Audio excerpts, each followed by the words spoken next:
Have you ever caught yourself reflecting on how the feeling you get on your birthday completely changes as you get older?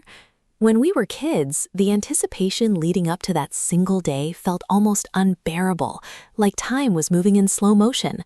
But as adults, birthdays seem to sneak up on us out of nowhere. Oh, absolutely.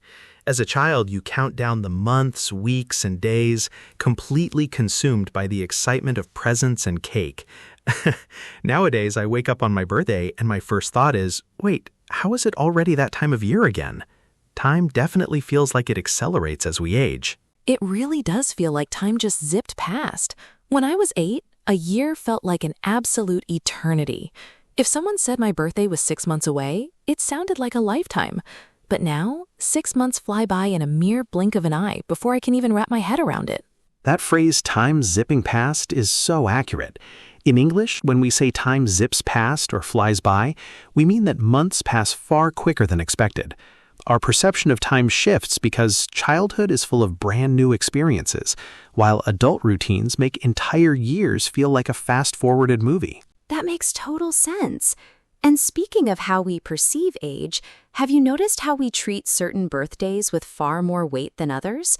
We often call those milestone birthdays, like turning 18, 21, 30, or 50. What is it about milestone birthdays that feels so significant? A milestone birthday represents a major turning point that society highlights. Turning 18 or 21 marks entering legal adulthood and independence. Turning 30 or 50 often triggers deeper personal reflection, where people pause to evaluate their career, personal goals, and where they want to head next in life. It combines celebration with introspection. I definitely experienced that quiet reflection when I turned 30. There is also that famous idiom people use when someone reaches middle age, saying they are over the hill. I used to think that phrase sounded a bit harsh, but where does it actually come from? The phrase over the hill compares life to climbing a steep mountain. Reaching the top represents the peak of your youth, and going over the hill means descending into the second half of life. Today, people use it in a playful, lighthearted way among close friends, like sending a funny card for a 40th birthday, though you probably shouldn't say it to your boss. That is sound advice. Context is everything with idioms like that. Speaking of how people celebrate, I have noticed a massive shift in how my friends approach birthdays now. In our early 20s, everyone wanted a massive party, but now most of my friends prefer a low-key celebration. I am right there with them. When we describe an event as low-key in English, we mean it is relaxed, quiet, and modest, rather than loud or extravagant. Instead of renting a noisy club, a low-key birthday might be an intimate dinner with 4 close friends or a relaxing movie night at home. It's about comfort over spectacle. Low-key gatherings feel so much more genuine because you can actually talk without shouting. Though on the flip side, some people still love to throw a huge party every year. The phrasal verb throw a party is so common in English, isn't it? It really is. If an English learner takes throw a party literally, they might picture physically tossing a celebration across the room. But idiomatically, to throw a party simply means to host, organize, or plan a gathering. You can throw a surprise party, a housewarming party, or a casual dinner. Another great idiom that comes up with major celebrations is pulling out all the stops. For example, someone might say, for his father's 60th birthday, he pulled out all the stops. Could you explain where that phrase originates? That expression comes from playing traditional pipe organs. An organist controls airflow using knobs called stops. When you pull out all the stops, every pipe opens up, producing the grandest, loudest sound possible. So when someone pulls out all the stops for a birthday, it means they spared no effort or expense to make it grand and memorable. I love that musical connection. Have you ever had someone pull out all the stops for you? Or had a surprise party thrown in your honor? My sister secretly organized a surprise party for my 25th birthday, and I was so stunned I stood in the doorway completely speechless for a good 10 seconds. That sounds like a wonderful memory. I had a surprise party thrown for me when I turned 22, but it had a hilarious mix-up. My friends hid in my dark living room for an hour. When I opened the door, I thought I was being burgled because I heard whispering, so I grabbed a broom from the hall before they flipped the lights on. Oh no, you almost attacked your own party guests. That shows the risky side of surprise events. You really need to know someone's personality first, because being caught off guard like that isn't enjoyable for everyone. You nailed it. To be caught off guard means to be surprised when you are completely unprepared. If an introverted person is expecting a quiet night in sweatpants, walking into a room full of 30 shouting people can feel overwhelming. That is why checking someone's preferences discreetly beforehand is always a good idea. That is so true. Sometimes people feel social pressure on their birthday to go out and blow off steam, even if they are exhausted. When we say blow off steam, we mean releasing built-up stress or energy through fun activity. But if you prefer peace, forcing yourself into a noisy nightclub defeats the purpose. Spot on. Birthdays should ultimately recharge your spirit in whatever way works best for you. Whether blowing off steam means dancing with a crowd, taking a peaceful hike in nature, or pampering yourself at home, the goal is genuine restoration. There is no single correct way to mark a new year of life. Speaking of traditions, it is fascinating how certain birthday customs are recognized globally, like baking a cake, blowing out candles, and making a secret wish. Do you know where the candle custom actually began? It is believed to go back to the ancient Greeks. They baked round cakes as offerings to Artemis, the goddess of the moon, placing glowing candles on them to shine like moonlight. They believed smoke carried their wishes up to the heavens. Over centuries, that sacred ritual turned into closing your eyes, wishing, and blowing out candles in one breath. That is such a poetic origin story. Growing up, my parents always warned me, if you tell anyone your wish, it won't come true. Did you strictly keep your wishes secret as a child, or did you ever accidentally spill the beans? I definitely spilled the beans once. When I was 7, I wanted a red bicycle so badly that the moment I blew out my candles, I shouted my wish to the whole room. My older brother immediately told me I had broken the magic spell, and I spent the rest of the evening worried I wouldn't get the bike. Fortunately, my parents still gave it to me. I am glad the bicycle survived the broken secret. Aside from cakes and wishes, different cultures have developed fascinating physical traditions. In the UK, people used to give birthday bumps, lifting the person by their arms and legs to gently bump them on the ground once for each year. Yes, and in Italy, it is traditional to gently pull the birthday person's ears, one tug for every year. In parts of Latin America, there is the mordida tradition, where your face gets pushed into the cake when taking the first bite. While these are harmless practical jokes, they definitely add playful energy to the celebration. I have seen videos of cake smashing. It looks hilarious, though very messy. In Chinese culture, celebrations focus on symbolic foods like longevity noodles. The long, unbroken noodle symbolizes a long, healthy life, so you try to slurp it whole without cutting it. That is such a beautiful cultural tradition. In English, the noun longevity refers to a long lifespan or long-lasting survival. I really admire how traditions like longevity noodles shift the focus away from receiving material objects, placing emphasis instead on good health, longevity, and well-being for the coming year. That focus on meaningful well-wishing contrasts sharply with modern digital habits. Today, most people receive dozens of brief social media messages from distant acquaintances. It is convenient, but quick happy birthday posts can sometimes feel a bit generic, don't you think? Definitely. Those generic messages have become a dime a dozen. When we say something is a dime a dozen in English, we mean it is extremely common and lacks unique personal value. A quick automated message is nice, but it doesn't compare to a thoughtful phone call or handwritten note where someone took time to write genuine words. That idiom, a dime a dozen, captures how digital messaging can feel mass-produced. On the topic of sending wishes, what happens when life gets busy and you completely forget a friend's birthday? We often end up sending belated birthday wishes. How do native speakers handle that smoothly? Belated simply means happening later than expected. A belated birthday wish is just a late greeting.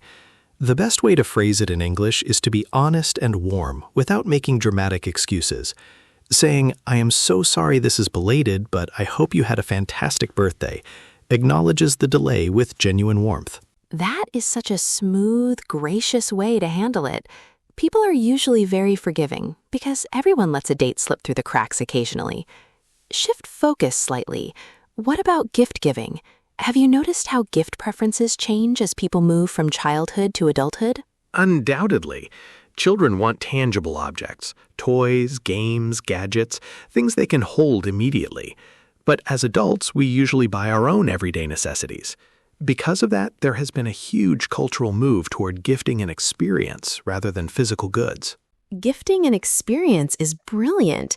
Instead of giving another mug or sweater that sits in a closet gathering dust, you gift concert tickets, a cooking workshop, or a restaurant meal.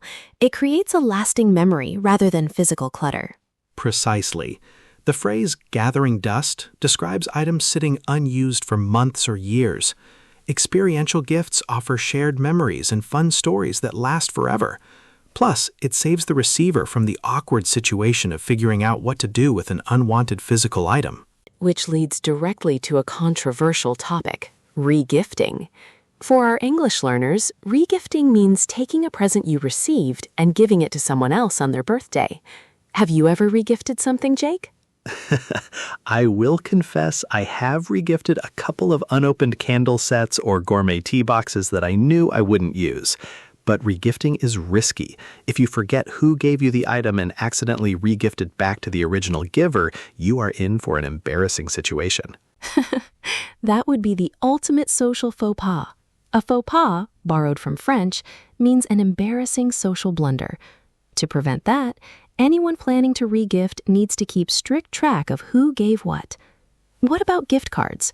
Do you consider gift cards thoughtful or lazy? I think gift cards get unfair criticism. Some argue that a gift card shows lack of effort, but if it is for a shop or cafe the person loves, it allows them to select exactly what they want. I view it as practical generosity rather than laziness. I agree. It is far better than receiving clothes in the wrong size. Now, let us talk about restaurant celebrations, because host and guest etiquette varies across cultures. In some places, the birthday person treats everyone, while in others, friends pick up the tab. That difference causes confusion for international travelers. In English, when you offer to treat someone, you pay for their meal or drink as a gift. Conversely, the idiom to pick up the tab means paying the entire restaurant bill for the whole group. Clarifying this early avoids polite awkwardness when the bill arrives. Oh, those awkward fights where 3 people grab for the receipt. In many Western settings, friends secretly agree to split the bill among themselves while covering the birthday person's meal entirely. It is a seamless way to treat them without making a fuss. Right, it is lovely when everyone chips in. The phrasal verb chip in means multiple people contribute a small amount toward a shared cost. If 5 friends chip in $10 each, they easily cover the host's meal, making them feel celebrated without straining anyone's budget. Chipping in keeps group outings enjoyable and fair for everyone. Turning to the emotional side of birthdays, many adults experience what is called the birthday blues. Why do you think people sometimes feel down as their birthday approaches? The birthday blues is very real. In English, feeling blue means feeling sad or reflective. Birthdays act as an annual progress bar. Unlike a normal Tuesday, a birthday forces you to compare where you were last year with where you are today, which can sometimes bring up self-doubt or anxiety. That reflective pressure is especially intense during a quarter-life crisis in your mid-20s. Young adults around 25 often feel pressure to establish careers, financial security, and clear life directions, making their birthday feel stressful. Spot on. A quarter-life crisis involves insecurity and self-doubt about career and identity in your 20s. Society creates invisible timelines for success. When a birthday arrives and marks another year passing, it can make people feel like they are falling behind schedule, even when they are doing great. That phrase, falling behind schedule, captures the feeling perfectly. We make unfair comparisons with others, forgetting that everyone develops at their own pace. What advice would you offer to someone experiencing that birthday pressure? I would encourage them to reframe their thinking entirely. Instead of stressing over unfulfilled goals, focus on how much you have learned, adapted, and overcome in the past year. Life is not a competitive race against others. Appreciating your resilience builds a far healthier mindset. That is wise perspective. It connects to the classic saying, age is just a number. People say that to comfort friends getting older, But do you think people truly believe it, or is it just a reassuring cliché? It is a bit of both. Biological aging is real. Our joints ache and late nights become exhausting. But mentally and emotionally, age really is just a number. Curiosity, enthusiasm, and a sense of humor don't have an expiration date unless you decide to stop engaging with the world. Enthusiasm doesn't have an expiration date. That is a fantastic concept.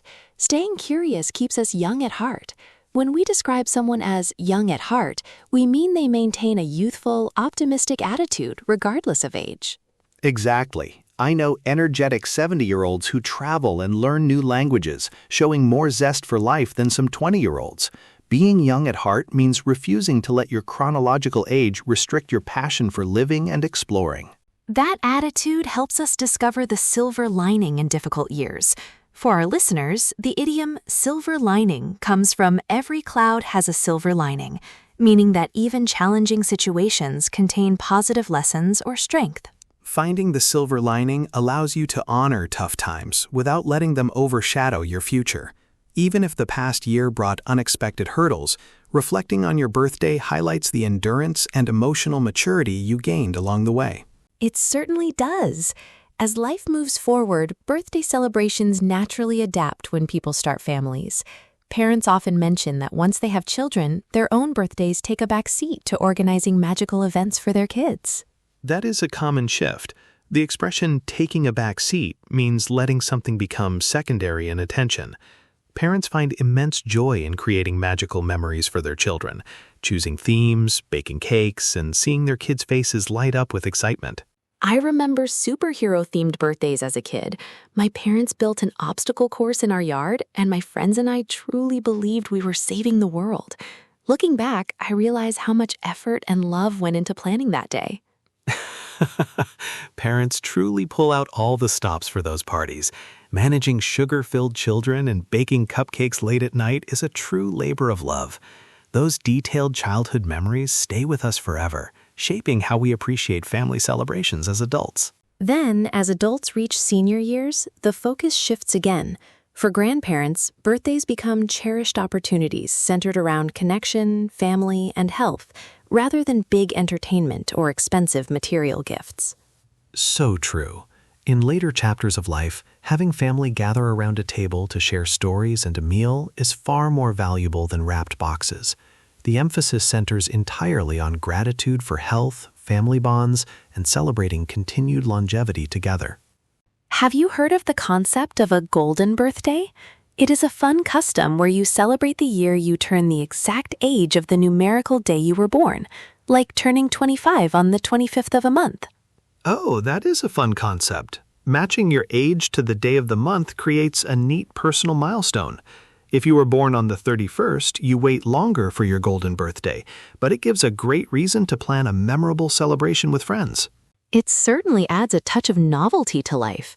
Another common behavior adults exhibit as birthdays approach is downplaying the date. When someone downplays their birthday, they minimize its importance, saying, "Oh, it is just another day." That is very common. Downplaying is often a protective mechanism so people don't feel let down if others forget. But deep down, almost everyone appreciates being remembered. That is why sending a quick, thoughtful message can make someone's whole day brighter. It really shows that life hasn't made you forget them. In English, we frequently talk about ringing in a new year for birthdays, just as we do for New Year's Eve, like saying, "I am ringing in my 30s this weekend." I love that metaphor of ringing in a new year of life. It evokes church bells and carries a sense of optimism and fresh starts. A birthday provides a natural pause button to reset your intentions, let go of past stress, and step into the next chapter with enthusiasm. A fresh start mindset is so empowering. And for intermediate English learners listening today, talking about birthdays is one of the easiest, most natural ways to start conversations with native speakers or language practice partners. It is a brilliant conversation starter that works anywhere. Everyone shares the experience of having a birthday, so asking about traditions, favorite gifts, or memorable stories opens up warm, engaging dialogue without feeling like a formal textbook lesson. To help our listeners solidify today's key points, let us review a few natural expressions we used. We contrasted a low-key gathering with pulling out all the stops. How would you summarize that distinction in practice? A low-key celebration is relaxed, intimate, and simple, like a quiet dinner with close friends. Pulling out all the stops means sparing no effort or expense to host a grand, memorable event with maximum impact and detailed planning. We also covered dining etiquette terms like offering to treat someone versus having a group chip in to pick up the tab. Those phrases are incredibly useful in social situations. They really are. Saying my treat means you are paying for the other person. Suggesting friends chip in means everyone shares the cost. And picking up the tab means paying the full bill for the group. Using those phrasal verbs makes your spoken English sound effortless. We also touched on emotional phrases like being caught off guard, navigating the birthday blues, and staying young at heart. Using these colorful phrases adds depth to your conversational skills. That is what takes your English to a higher level. Instead of basic words, phrases like caught off guard or young at heart add nuance, personality, and native rhythm to your expression, helping you describe real human experiences accurately. And let us not forget practical expressions like sending belated birthday wishes when a date slips your mind, or calling generic messages a dime a dozen. Belated is a polite savior for busy schedules. It is every forgetful friend's best tool.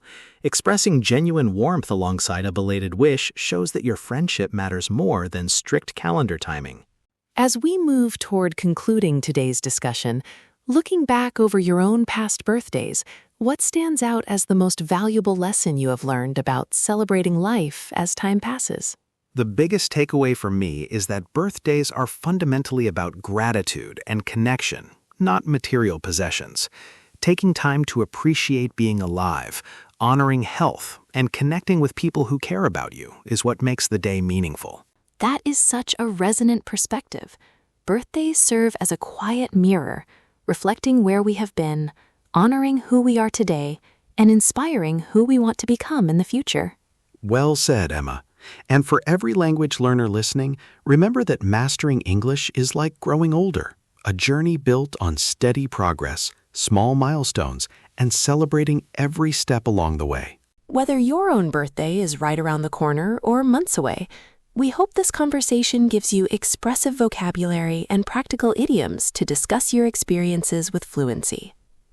Next time a colleague or friend celebrates a birthday, try using some of these phrasal verbs and expressions in your greetings. Active practice is the single best way to make new vocabulary stick permanently. How do you plan to celebrate your next upcoming birthday, Jake? Are you leaning toward keeping it low-key, or will you pull out all the stops? I am definitely keeping it low-key. A peaceful dinner at home with family, listening to good music, and taking time to relax sounds like the ideal celebration to me. That sounds like a wonderful, fulfilling way to ring in your next year.